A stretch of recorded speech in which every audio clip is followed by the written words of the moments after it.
Maria Morena.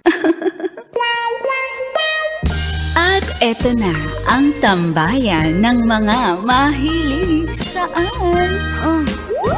MILF, My Intimate Love and Fantasies.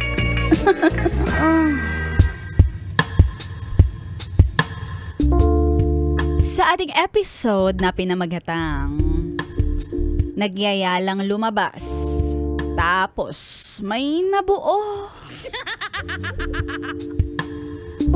May kwento ako.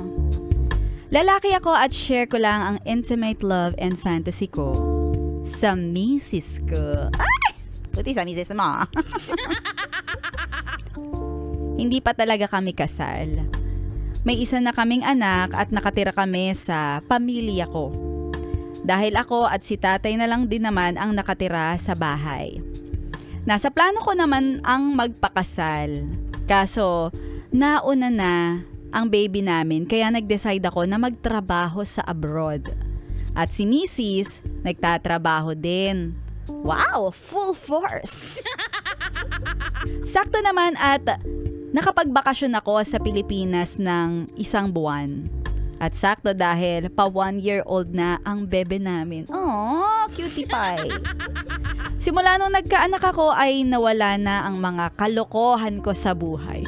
Buti naman. Siyempre naman, nagpatino sa akin ang pagiging tatay ko. At naging mabuting mister din naman ako sa aking meses. Hello mga meses. Sa bakasyon ko, siyempre hindi mawawala ang date naming mag-asawa. Eto na nga 1 buwan na nga lang akong nandito sa Pilipinas. Kaya unang linggo pa lang ay dinala ko na siya sa Rurok.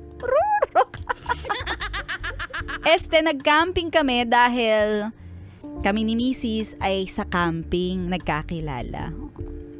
Hindi namin masyadong napaghandaan ang napakalamig.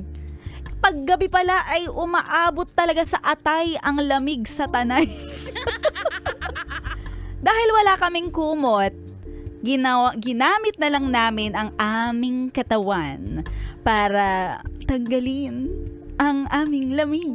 Ay, naku, alam na this. Natapos na ang bakasyon ko. Nakapag-birthday na rin si baby at balik na ako sa abroad.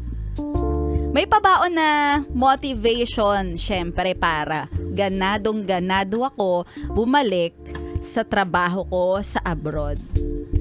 Nakalipas na ang 2 buwan. Binalita sa akin ni Mrs. na buntis siya. Hindi ka naman siguro nagulat, kuya. May nabuo pala sa tanay. Dahil dyan, tatay na naman ako.